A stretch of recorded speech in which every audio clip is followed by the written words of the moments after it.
Okay, so have you ever heard a story that just sounds, well, almost like a cheat code for life? Uh-huh. We're talking about someone starting out. I mean, really starting out rough. A 17-year-old addict just out of prison. Yeah, that's quite the starting point. And then somehow, in just about 10 years, he sells 3 software companies, builds a net worth over like $100 million. Wow. It just makes you stop and think, okay, how is that even possible? Right. And the guy we're talking about, Dan Martell, who wrote our source material, he even says he was the most surprised by it all. Which is fascinating in itself. It really is. And what's key here, I think, is that it wasn't just luck. Not at all. He actually engineered this path, designed it. And yeah, it felt almost unfair even to him how well it worked. So the big question for you listening is, what can you take from this? Our mission today in this deep dive is to really unpack 5 pretty counterintuitive strategies that can lead to that kind of financial success. We're going way beyond just work harder. This is about specific skills, practical stuff, and some big shifts in how you think. Yeah, think of it as maybe a shortcut to understanding these really powerful ideas. Exactly. So let's dive in.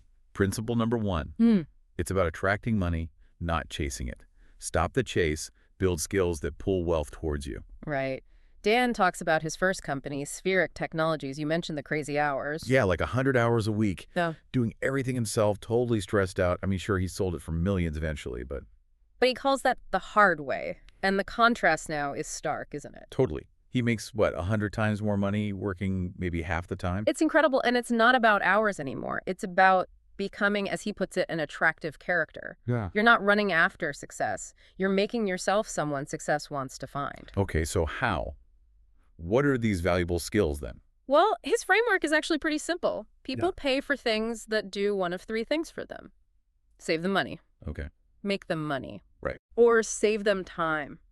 That's kind of it. So examples could be like getting really good at marketing or sales, tax stuff. Exactly. Or, super relevant now, really understanding AI. But the key is not just being okay at it, it's becoming world class. The best. Right, which sounds daunting. How do you even start becoming world-class at something complex like AI if you know nothing? Okay, so this is where the cheating part, or what feels like cheating, comes in. It's pretty clever. Yeah, I was blown away by this. He uses AI, like GPT, Yeah. to actually design the learning path for him. He shared the exact prompt, which is super useful. You basically asked the AI, like, create me a detailed 12-week course on AI automation. Right, find the best YouTube videos, structure it for maybe an hour a day. Make it the least amount of effort to get the most proficient. You're telling the AI to optimize the learning itself. Which just destroys that old excuse, oh, I don't know how to do that, it's gone. Pretty much. The path has likely been figured out already, documented, simplified. And if the AI gives you something too complex... You just tell it, make it simpler, break it down more. Exactly. It's iterative. But, okay, having the path isn't the whole story, right? You still have to walk it. To really become that attractive character, you need mastery. Oh, absolutely. There's no shortcutting the actual learning and practice. You have to master the craft. The best clients, the big collaborators, they want the best, not someone who just dabbles. Yeah, that makes sense. And look, that sounds like work. It takes time, lots of it. But, I mean, nothing really valuable ever came easy, did it? Sure. In fact, he kind of flips it. He says, the harder a skill is to master, the more excited you should be. Why? Because fewer people will do it. Precisely. Fewer people will put in that tough work, which makes your skill, once you achieve it, incredibly rare and incredibly valuable. Okay, that makes a lot of sense. Which kind of leads nicely into the second principle, doesn't it? This idea of never charge for your time, always charge for the result. Yes. This is a big one. So Dan might get paid, say, 6 figures for just 1 hour, but he's clear. They're not paying for those 60 minutes. They're paying for, 28 years of distilled experience?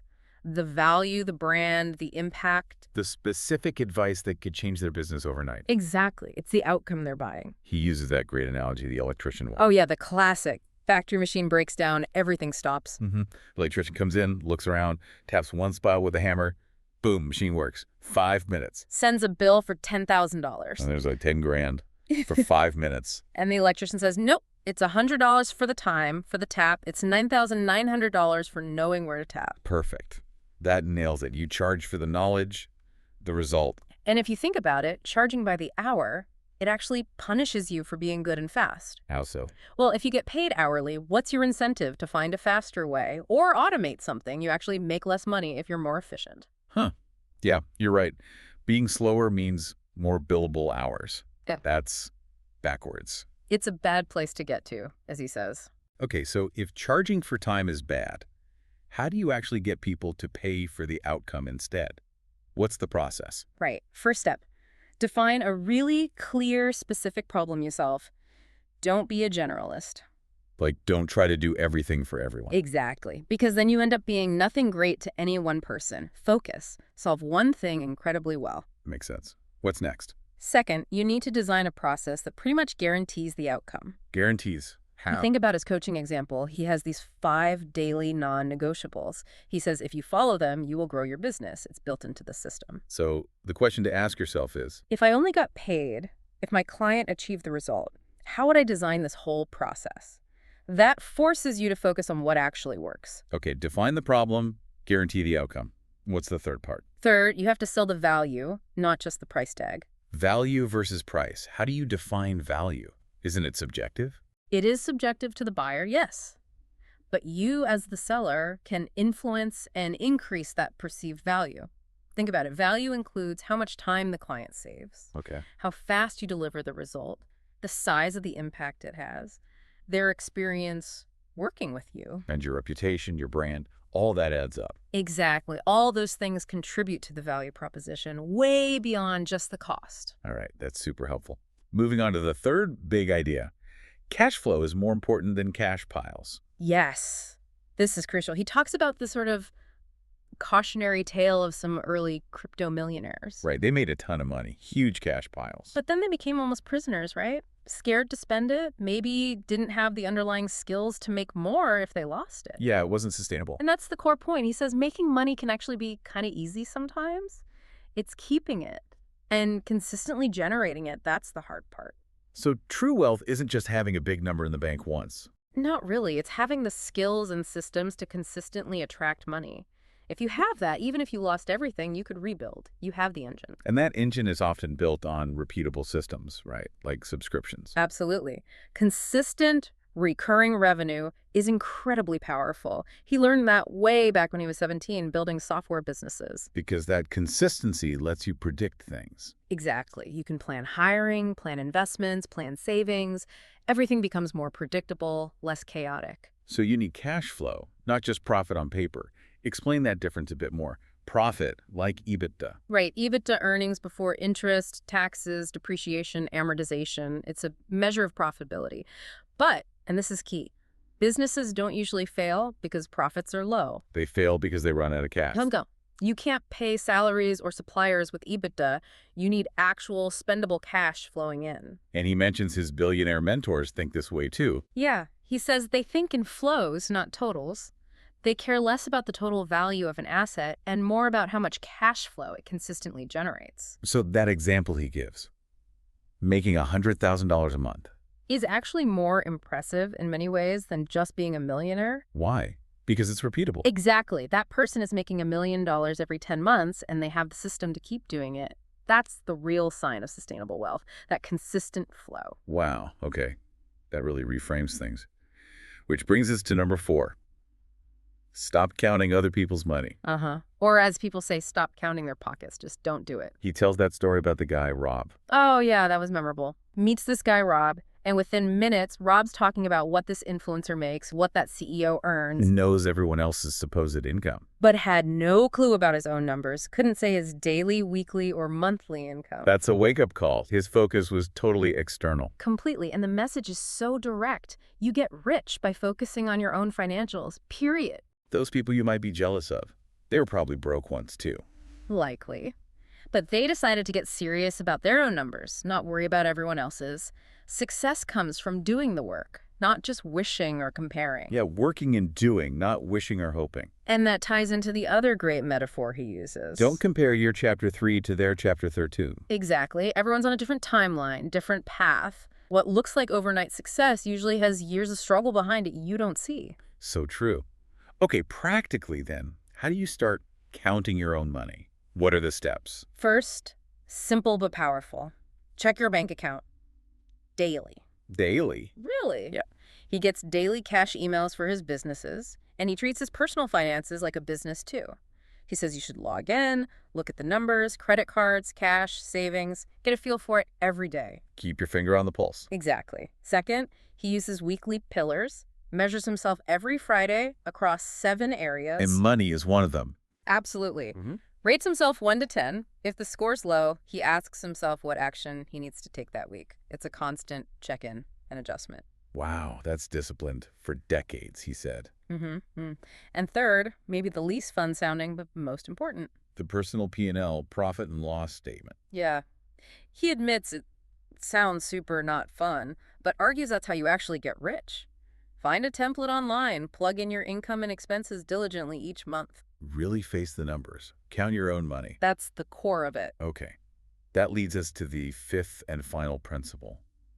This one feels deeper. Use money as a tool, not the goal. Yeah, this is a big perspective shift. The idea that money doesn't actually change you. It just amplifies who you already are. Right. Good or bad, it just makes you more of yourself. He tells that story about his friend's dad and the food truck. Oh, right. Worked super hard for decades, cash-only business. Saved up cash in the house, provided for his family. All sounds good. By hoarding the cash instead of using it, he basically just created a really hard, low-paying job for himself. He could have used that money to hire help. Exactly. Hire someone to run the truck sometimes, buy back some of his time, use the money as leverage. Which connects to that powerful line. Freedom isn't just in your bank account. It's in your calendar. The ultimate goal of money for him is buying back your time to do what you love. Spend time with family, pursue hobbies, create. Whatever it is for you. Huh? And that's where strategic leverage comes in. He uses his money to hire his Team Martell. Right. Ann, Betty, Sam, Todd. And they each give him back, 40, 50, 60 hours a week? It's incredible leverage. It allows him to be more me, as he says. Focus on his unique abilities. Be present. He finds it heartbreaking to see entrepreneurs burn out because they don't get help, especially like an executive assistant. They don't use the money as a tool to buy back that time. Exactly. And that ties into the ultimate cheat code, the real secret he reveals at the end. Making the whole process fun. Yeah. Finding what feels like play to you, but happens to look like work to other people. When your work feels like play, that changes the game entirely. That's the ultimate alignment, isn't it? Okay, so let's recap quickly. We covered 5 huge ideas for making money in a way that feels different, almost like cheating the system. First, build skills that attract money. Don't chase it. Become world-class. Second, charge for the result, the outcome, the value, never just for your time. Third, focus on consistent cash flow, not just building up static cash piles. Predictability is key. Fourth, stop counting everyone else's money and intensely focus on your own financials. Daily checks, weekly reviews, monthly P&Ls. And fifth, use money as a tool to buy back your time and freedom, making the whole process something that feels like play to you. It's about leverage, not just accumulation. Right. This whole deep dive was really about giving you a different kind of framework, a practical way to think about building wealth that goes beyond the usual advice. Yeah, definitely some counterintuitive stuff in there that can really shift your perspective. So as we wrap up, maybe something for you to think about. A final thought to chew on. Exactly. If that true cheat code is really doing what feels like play to you, but looks like valuable work to others, what is that for you? What activities in your life already feel effortless, engaging, fun, but could actually create real value for other people? How could you maybe lean into those, align that natural enjoyment with solving problems or providing services? Yeah. How could you intentionally connect that play with creating value and unlock a kind of financial growth that genuinely feels like you're playing a totally different and much more enjoyable game?